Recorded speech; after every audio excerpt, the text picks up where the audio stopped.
morning to share more information about my book, Inspired to Innovate. And we are on YouTube, LinkedIn, and Instagram. Welcome. I'm Dominique Townsend. I am the CEO of We Optimize Work.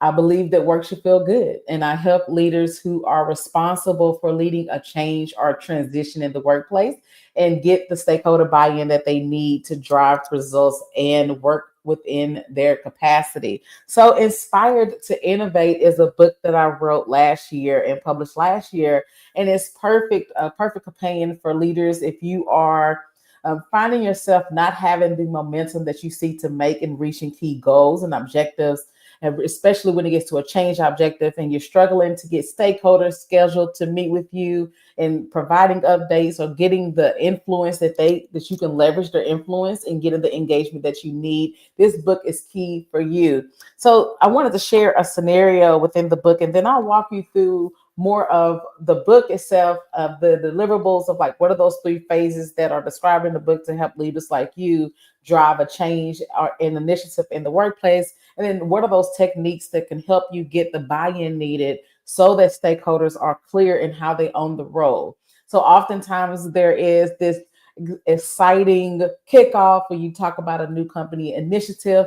The marketed communication is branded, it's sent out, distributed to employees. Months later, you're still not getting the progress that you need, and the excitement has gone down. And what happens is that is a reflection of how the stakeholders were engaged on the front end. How clear are people in understanding how they have a level of ownership in the role? And stakeholders can include executive level, it can include the manager level, it can also include people that are on the front line. How clear are people in understanding how their role can add value into a particular change or transition the company is going through? And as a leader of driving a change or initiative, you likely are already managing multiple demands in the workplace. And what happens is you are finding yourself stretched thin. You are going home thinking about work. You have this fear of falling or dropping a ball on initiative that you are leading. And I wanted to share with you that it is possible to lead multiple priorities within the workplace and operate within your capacity. It is possible to get the level of engagement that you seek to have in leading a change or transition in the workplace. The key is in how you are approaching your plan, approaching your strategy. So oftentimes people jump into the strategy development. It's easy, it's the visible piece of it. You have these milestones that you want to reach. Well, the plan actually starts, the plan of getting your approach and getting the engagement needed, the indicator of the progress that you will have in your project or in your change initiative often starts before the creation of your strategy. So thank you for joining. So if you have a strategy in place, it is not sufficient alone to get the level of buy-in that you need from stakeholders. Before the creation of any strategy, you need to establish the stakeholder landscape, meaning when you are leading into a project and you are identifying who are the stakeholders, who are the people that have a level of influence, who are the people who are directly impacted, and then how can they be best be supported before the creation of a strategy. But what happens is traditionally people they bring in consultants and then they jump right into the strategy development based on an assumed problem instead of proving out their problem. So this book, Inspired to Innovate, that I wrote, it is available on weoptimizework.com, and you can click on the books tab, and the book you can be able to purchase it, and it also has more information about the book as well. But in the book, Inspired to Innovate, it shows you how can you establish a clear landscape understanding of how stakeholders are where they at.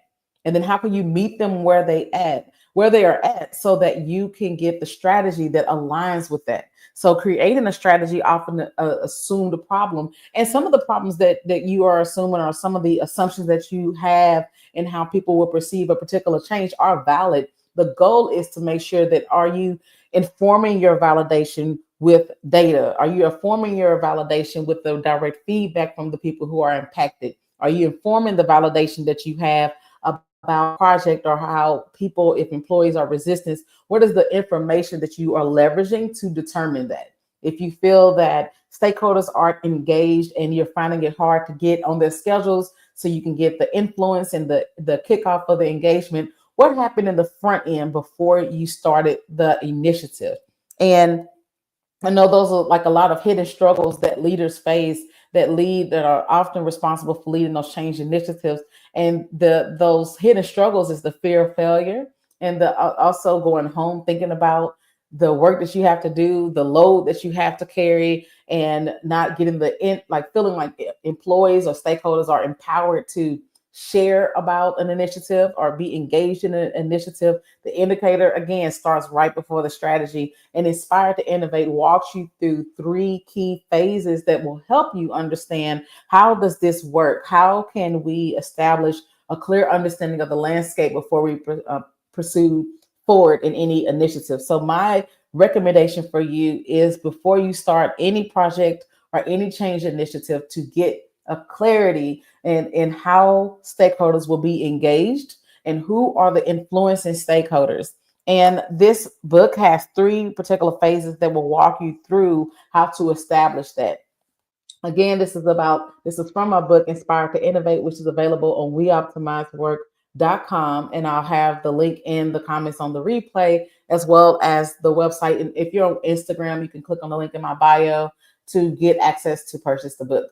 And so in the three phases, you start out understanding how to specify the current state and aim. And that includes establishing clarity in objectives and stakeholders, aligning the clarities and objectives. So when you are leading a project initiative, oftentimes it's the indicators of why things aren't moving the way you want is because it does not align in a current objective that someone is responsible for owning. So that tweak in how you approach your strategy or leading a change that you're responsible for, whether that's you're responsible for stakeholder engagement or if you're responsible for the employee experience, the indicator can get you can get quicker buy-in in the front end when you are aligning your approach with an existing objective. And if it doesn't align with an existing objective, there are a series of questions to ask to determine if this initiative adding value to what's being assigned. Because oftentimes too, if there's a project that is assigned or a change initiative, it could be inspired by a trend or something that's happening in the market or a best practice adopted by another company. Well, you can assess, does this align with our company? And then how can I present this to our stakeholders to show them, if we pursue this, it's not in direct alignment, what are things that we can consider that puts this project approach in alignment? Often, I'm saying often a lot today, but we're going to say it again. Oftentimes, there is not a question to validate, or questions that are asked to get clarity, rather, in understanding how the priorities tie into existing objectives. Because if they do not tie into supporting an existing objective within the company, it will not have the momentum that you seek to make. So the third part in phase one is to capture and evaluate current state findings, having assumptions about how the company will adapt, how employees will adapt to a change, having assumptions of even how stakeholders will be engaged in the change is not enough. It will definitely stall your progress and the momentum that you're able to make in leading a change objective. So capturing and evaluating the current state findings will allow you to get informed decisions. Now, I know that there are third-party surveys that provide employee engagement feedback. I know that there are third-party surveys or assessments that provide indicators, like what are these insights and indicators related to the department. That is great. But when you are leading a change objective or initiative, surveys and third-party resources that are used to assess an employee's feedback, that does not directly tie into understanding the specific changes that are in alignment with understanding the gaps and capability gaps that are related to your change. So in the third part of phase one within my book, Inspire to Innovate, it walks you through how can you establish a clear current state with information that directly ties into understanding the gaps. When you are approaching a leadership objective, the traditional way about going about it is getting the employee survey. you using that as the driver. Well, that is not directly correlated with your progress in the leadership assignment that you have. If you're assigned a particular change goal or a transition goal, you need to look at the current state. How does this impact related to this particular goal? And then add that to the third party. So the third party information that you have, like the employee engagement surveys, even there are like pulse checks that companies are doing. People are adapting technologies that can help them better understand employee needs. Well, that's great, but you need to apply something that directly ties into capabilities that are impacted by the change, capabilities that are key in supporting that as well. And in the second phase of this particular project, we walked through design for engagement innovation. So notice that that I spoke on specifying the current state, spending that time in that area. That's the part that's non-visible. It's not fun. It's not the jump into the strategy part, but it will save you months. And I even will tell you that doing the right approach to making work feel good, having the right approach to leading a change or an initiative in the workplace will save you months, even years. I know that there are some leaders that are still challenged with trying to get progress, and they are 2 years and 3 years into the game of leading a particular objective and are still not getting the momentum that they need to have because they are not looking at what happens before the strategy. They're not looking at what needs to be reassessed. So if you are currently leading an objective, I highly recommend you to go back and understand the current state even more. And even if you take a month of understanding that, you will reestablish buy-in, you will reestablish excitement, you will reestablish the motivation needed so you can pursue forward with the strategy and make those tweaks needed to support your success. So in phase two, design for engagement innovation, there are three parts as well, and it's facilitating the kickoff with key team players, designing for engagement innovation, and developing a roadmap to innovate. So these are three phases. It's not just about a strategy. You want to make sure that you have clarity in how you are aligning a strategy. And when you are leading any change or objective in the workplace, you need to establish stakeholder buy-in. And there are often stakeholders that are excited about being a part of the meetings and doing the opening speeches and keeping things exciting. But what they need to have is clarity in how they can continue that engagement, not just disappear after the executive kickoff. Can you support in these particular areas to leverage your influence so that people can be engaged the way they need to when leading an objective? So most of the time, there's not their stakeholders are not able to get on the schedule to meet with you to help get progress and initiatives. It's not because they don't want to be engaged. It's because they're not clear or have clarity and an agreement in how they can be engaged to leverage their influence. And in the third phase of Inspire to Innovate is the assess implementation for continuous improvement. As an industrial and systems engineer with a Lean Six Sigma Master Black Belt background, I am all about continuous improvement. That is the name of the game. How are we performing? And then what things can we do to continue the momentum? When you are completing a project, you have to make sure that it is sustainable to maintain the momentum. Otherwise, all of the progress and the efforts that you make as a leader will fail because there's not a continuum in sustaining that success. So that is the second phase. And now we're on to the third phase. So the third phase that is introduced in the book of Inspire to Innovate is to assess implementation for continuous improvement. And then in this, you will learn how to make action tangible. How can you communicate to drive momentum and sustaining an engaged culture for innovation? So there are like three phases. You have your people, your process, and your systems. The mistake that companies make, let me put this in here. The mistake that companies make is jumping into adopting a system, whether that is a technology or even jumping into adapting a strategy, and they are not understanding the people aspect about it. The basics will make a transformation in the workplace. And when I say the basics, you get you a whiteboard, lay out different milestones, lay out clarity with the stakeholders, start having that organic conversations, getting people engaged, understanding the people on the floor, and then developing that progress in a particular project or initiative before pursuing before pursuing adding a system to help automate it? What good is adapting the system and investing thousands of dollars at the futures, and then also with the the things that are provided by the software are not relative to make the impact needed for from a company standpoint. Then you have that learning curve. You have to force people to get a part of a system that doesn't align. So when you are informing a continuous improvement method, you can see what is working for us, and then what systems are out there that we can put in place, what processes are out there that we can standardize, so that we can continue the momentum as it relates to this change or objective that is assigned to.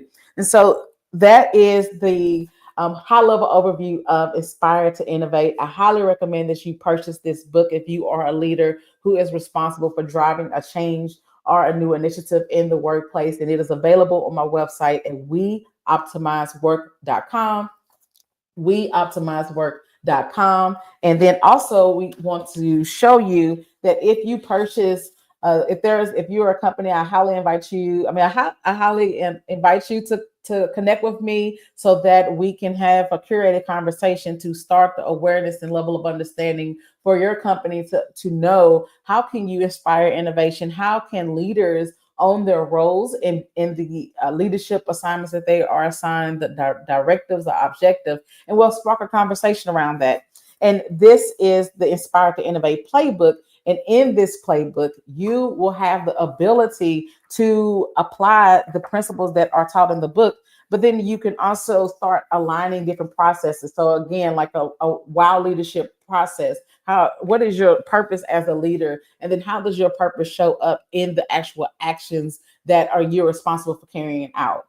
It is possible to carry multiple priorities as a leader, be assigned for different objectives. It is possible to get the stakeholder buy-in, even with the stakeholders who are known for not being a person that is engaged, known for being the person that feels that work should always be done this way and it's always been done this way. We don't need any changes. They're not as engaged. It's possible to get those stakeholders engaged. It's all about the approach that you take and not jumping into the strategy, but jumping into a clear understanding in the current state. So that concludes a high level overview of my book, Inspired to Innovate. It is Women's History Month. So purchase a book and gift a fellow female leader in your network, this gift, Inspired to Innovate, to help them to improve how leaders are able to establish buy-in. How are they able to approach leading these objectives within the workplace and operating within their capacity? In the meantime, have an optimized day, and be sure to follow me on LinkedIn. That's where I'm at. I'm mostly on LinkedIn at Dominique Townsend. You will see me pop up, Dominique, that's with the O, so DOMONIQUE, Townsend. And I would love to connect with you on LinkedIn and follow me on that as well. And there will be the latest insights, and you can check out things like the Champion and Change at Work podcast, which speaks more of issues related to how do you champion change when you're responsible for leading change, especially if you are responsible for leading the change and you're not in an executive level role. So we talk about those issues of how to establish that and stakeholder buy-in that you need to support your success and your capacity. It is possible to make work feel good, and you are the leader that can help make that happen. It's all about the approach that you take that supports you and aligns with existing objectives.